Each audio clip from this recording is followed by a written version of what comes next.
আসসালামু আলাইকুম ইন্ডিপেন্ডেন্টার্স, আমি সোলেমান ইরফান। মানি ম্যানেজমেন্টের অনেক ইম্পর্টেন্ট একটা টপিক হচ্ছে DCA, means dollar cost average. আপনি এই টার্মটার সাথে পরিচিত হলেও আমি 100% শিওর 90% মানুষ ঠিক মতো ডিসিএ করতে পারে না, যার কারণে এমনটা হয় তারা কিনে বসে আছে অ্যান্ড মার্কেট আরও নিচে চলে গেছে।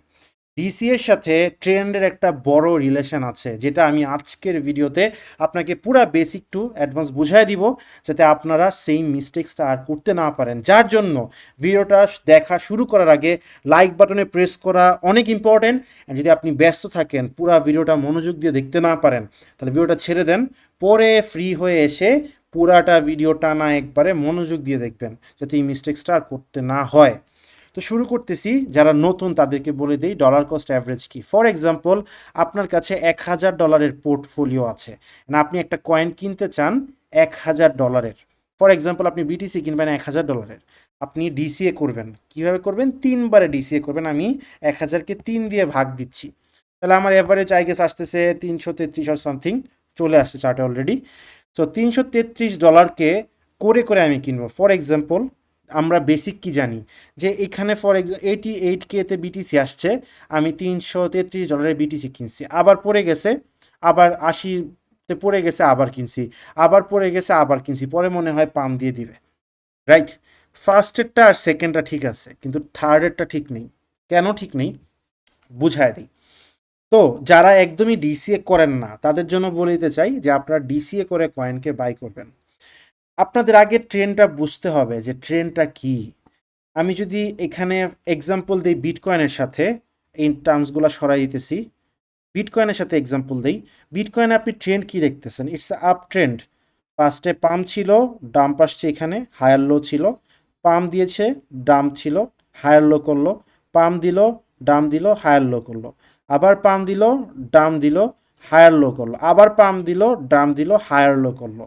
এখন আপনি বিটিসি কিনবেন, ফর এক্সাম্পল আপনার বাজেট হচ্ছে $1000, অ্যান্ড আপনি ডিসিএ করেই কিনবেন, মানে প্রাইস এক জায়গায় কিনছেন, নিচে পড়ে গেছে, আবার কিনছেন, নিচে পড়ে গেছে, আবার কিনছেন। এখন এই $1000 পোর্টফোলিওকে আপনার বাজেট এতই, আপনি তো এটাকে আরও বাড়াইতে পারবেন না, 3বার কেনার মতো বাজেট আপনার আছে। অ্যান্ড আপনি দেখছেন যে কয়েনটা পাম দেওয়ার পর, যে কোনো কয়েন পাম দেওয়ার পর, আপনারা যারা নতুন তাদেরকে বলে দেই, অনেক টার্মস আপনার কাছে নতুন লাগবে, ফিবোনাচ্ছি, ইমব্যালেন্সেস, ট্রেন্ড, তাদেরকে বলে দিতে চাই আমাদের এই ইউটিউব চ্যানেলে বেসিক টু অ্যাডভান্স কোর্স একদম ফ্রি। আপনার কোনো টাকা অথবা কোনো কিছু কেনার প্রয়োজন নাই। প্লেলিস্টে চলে যাবেন, এই যে টেকনিক্যাল ফান্ডামেন্টাল, এটা অনেক পুরান কোর্স, আর এগুলো হচ্ছে নিউ মেথড স্মার্ট মানি কনসেপ্ট, যেটা অ্যাডভান্স কোর্স। আর যারা একদম নতুন তারা ক্রিপ্টো বেসিক সিরিজ আগে শুরু করবেন। এই ভিডিওসগুলো দেখলেই প্রত্যেকটা জিনিসের আইডিয়া হবে, প্লেলিস্ট করে একদম ইজি ওয়েতে সাজানো আছে, তা এখনই দেখা শুরু করেন। তো যখনই একটা কয়েন পাম দেয়, ওই কয়েনটা ভালো কয়েন হইলে 70% রিট্রেস করে, 50 to 70% ইজিলি করবে। আপনি এখানে কি দেখছেন? পাম দিল, ডাম দিল, এখানে স্ট্রাকচার কি? Higher high, higher low. Market কিভাবে চলে? মার্কেট স্ট্রাকচার বানায় বানায় চলে এভাবে, পাম দিচ্ছে, ডাম দিচ্ছে, পাম দিচ্ছে, ডাম দিচ্ছে, পাম দিচ্ছে, এভাবে। আবার যখন মার্কেটের ট্রেন্ড বেয়ারিশ হয়, মানে বেয়ার মার্কেট হয়, মার্কেট পরে আবার হালকা রিট্রেস নেয়, আবার পরে আবার রিট্রেস নেয়, আবার পরে আবার রিট্রেস নেয়। আরেকটা কি দেখি আমরা? সাইডওয়েজ মার্কেট, এইভাবে রেঞ্জিং মার্কেট, যেটাকে আপ ডাউন করতে থাকে, রাইট? এখন এখানে কি দেখতেছেন? আপনি দেখতেছেন পাম দিচ্ছে 70%, আবার ডাম দিচ্ছে, আবার যে পাম দিছিল এখান থেকে আবার 70% ডাম দিচ্ছে। তো এরকম ট্রেন্ড যখন চলে, আপনি যেমন এখানে চলতেছে, আপনার কি করতে হবে? আপনার কাজ হচ্ছে যখনই একটা পাম্প আসছে, পাম্প আসার পরে ওই পাম্পের 50% যখন ডাম্প চলে আসছে, তখন একবার কিনা। ফর এক্সাম্পল, এখানে আমি যদি পুরাটা বিটিসির চার্টটাকে আমি ফলো করি এখানে, তাহলে আমি কি দেখতেছি এখানে? এটা কি দেখতেছেন আপনি এই জায়গাটা? এটা হচ্ছে হায়ার লো, রাইট? এটাও একটা হায়ার লো, এটা হায়ার হাই। এই ট্রেনটা কি? আমি ট্রেনটা যদি দেখাই আপনাকে, ট্রেনটা টেনে দেখাই, এই ট্রেনটা কি দেখাই? মিলতেছে না? দেখছেন? পুরাপুরি কারেক্ট হবে না, বাট মিলতেছে তো। আপনার কাজ কি হচ্ছে, যখন দেখবেন এই জায়গার মধ্যে যে পাম্পটা আসছে, এই যে এখানে যে পাম্পটা আসছে, একটু কারেক্ট করে দিই, এখানে যে পাম্পটা আসছে, আসার পর এই পাম্পটার 50% যখন মানে রিট্রেস করে ফেলছে, মানে নিচে চলে আসছে, তখন আপনার কাজ হচ্ছে এখানে $333 ঢেলে দেওয়া। আপনি 1000 থেকে $333 ঢেলে দিছেন, ফার্স্ট স্টেপ ডিসিএর করার পরে আপনি ওয়েট করতেছেন, আপনি দেখতেছেন এখানে রেঞ্জিং করতেছে, তারপর কিছু কিছু টাইম এরকম রেঞ্জ করবে, করার পরে আবার পড়ছে, আপনি দেখলেন কি এই কয়েনটা আবার পড়ছে, কতটুকু পড়ছে, 70% পড়ছে। আমি এখানে উপর থেকে এই পর্যন্ত যদি আমি ফিফ টানি, এখান থেকে এই লো থেকে নিয়ম ফিফ টানার, দেখছেন 5% এই জায়গাতে আসছে অথবা একটু নিচে আসছে, বা আপনি ফিফটাকে এখানেও টানতে পারেন, এখানেও টানতে পারেন, সমস্যা নেই, আমি লো থেকে টানবো। ফর এক্সাম্পল এখানে আসছে, ম্যাক্সিমাম অলসগুলো নিচে আসবে, বিটকয়েন আসে নাই দেখে এখানে আসছে, তখন আপনার কাজ হচ্ছে আবার $333 ঢেলে দাও। সো আপনার কাছে এখন আপনি কয়বার ডিসিএ করছেন, আপনি ডিসিএ করছেন 2বার, আপনার কিন্তু 2বার ডিসিএ ডান। এন্ড আপনার এই 2বার ডিসিএ পর আপনার স্টপ লস কোথাতে, এই জায়গাতে, এই নিচে, এই জায়গাটাতে। কারণ স্ট্রাকচারটা কি ছিল, হায়ার হাই হায়ার লো, বুলি স্ট্রাকচার ছিল। সো আমি এখানে আমার এসএলডিসি নিচে আসছে, আমি 0.5-এর নিচে একবার কিনলাম, আবার একটু এক্সিডেন্টের নিচে আসছে, আবার একবার কিনলাম। এখন যে আবার $333 আছে, এটা কি আমি কিনবো? নো, আমি বসে থাকবো। এটা আমি কখন কিনবো, এটা হচ্ছে মেইন পয়েন্ট। ডেলি টাইম ফ্রেমে চলে যাচ্ছি। আমি যখন দেখব এটা এখান থেকে একটা মার্কেট স্ট্রাকচার শিফট দিছে, দিয়ে তার ট্রেন্ডটা চেঞ্জ করে আপার লেভেলে যাচ্ছে, মানে এই যে মার্কেট এখান থেকে পড়তেছিল, এই জায়গাতে আপনি দেখেন মার্কেট পড়তেছিল, এই যে পড়তেছিল, দেখতেছেন পড়তেছিল, পড়তে পড়তে এখন কি হচ্ছে, এখানে ট্রেন্ডটা চেঞ্জ হয়ে গেছে। ট্রেন্ডটা যখন চেঞ্জ হয়ে গেছে, তখন আমার কাজ কি হচ্ছে, যে আমি বুঝে গেছি যে এটার নিচে প্রাইস আর যাবে না। আমি কি বুঝে গেছি যে এইটার নিচে প্রাইস আর যাবে না, প্রাইস আর নিচের এগুলাতে ভিজিট করবে না। আমার ট্রেন্ডটা এখানেই চেঞ্জ হয়ে গেছে। ট্রেন্ড চেঞ্জ হয় মানে কি, কি বুঝাইলাম, মার্কেট তিনভাবে চলে। একটা চলে হচ্ছে এইভাবে আপ ট্রেন্ড, আবার হচ্ছে ডাউন ট্রেন্ড, আবার হচ্ছে এভাবে রেঞ্জিং মার্কেট। সো যখন এটা বড় টাইম ফ্রেমের একটা স্ট্রাকচার ছিল, ছোট টাইম ফ্রেমে মানে ডেলিতে গেলাম, দেখলাম যে এখানে ডেলিতে মার্কেট স্ট্রাকচার শিফট হয়ে গেছে, মানে কি এটা নিচের লোটাতে যাবে না। তখন আপনি কি করবেন, এই স্ট্রাকচার শিফটিংয়ের পর পরে এখানে বাকি $333 কিনে ফেলবেন, এই জায়গাতে, এই জায়গাতে কিনে ফেলবেন। কেনার পরে আপনার অ্যাভারেজ চলে আসবে এখানে, আপনার স্টপ লস চলে যাবে তখন এখানে, যেহেতু আপনি বুঝছেন এটা তার আমার একটা লেভেল যেখান থেকে আর প্রাইস নিচে আসবে না। যদি নিচে আসে তাহলে এটার স্ট্রাকচার চেঞ্জ হয়ে যাবে। সো আপনি এই জায়গাতে স্টপ লস বসায় দিবেন, বসায় দিয়ে আপনার টার্গেট হচ্ছে আনটিল এই ট্রেন্ডটা চেঞ্জ হচ্ছে হাই। এভাবে ট্রেন্ডের সাথে ডিসিএ ডলার কস্ট অ্যাভারেজে অনেক বড় একটা রিলেশন, কিন্তু আপনারা করেন কি, আইসি আরও নিচে কিনা শুরু করে দেই।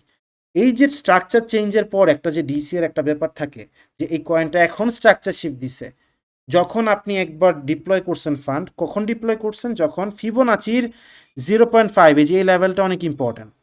এই 0.5-এ কখন আসে, একটা বড় লেভেলের পাম্প আসছে, আসার পর প্রাইস নিচে আসছে, 0.5-এ আসছে, আপনার কাজ তখন ওই যে $1,000 থেকে $333 দিয়ে দেওয়া, ডিপ্লয় করে দেওয়া।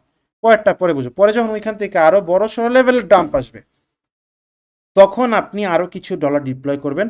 আর লাস্ট ডিপ্লয়টা কখন করবেন, যখন ট্রেন্ড চেঞ্জ হবে।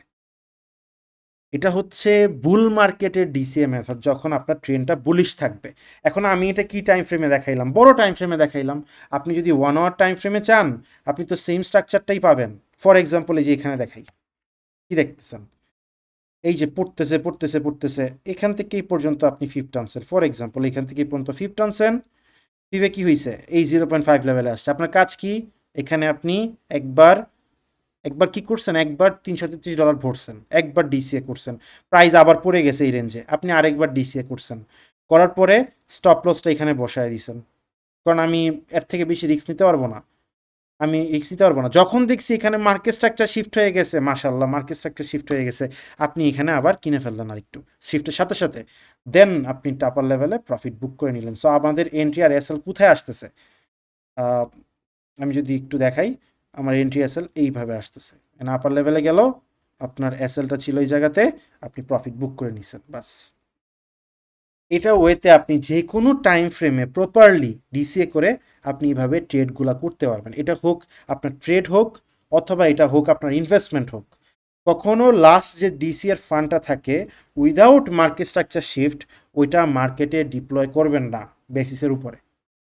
তাহলে সমস্যাটা কি হবে, আপনি ক্যাচালে পড়ে যাবেন, and আপনার কাছে আর হাতে যখন ডলার থাকবে না, আপনি একটা ডিপ্রেশন মোমেন্ট পাস করবেন।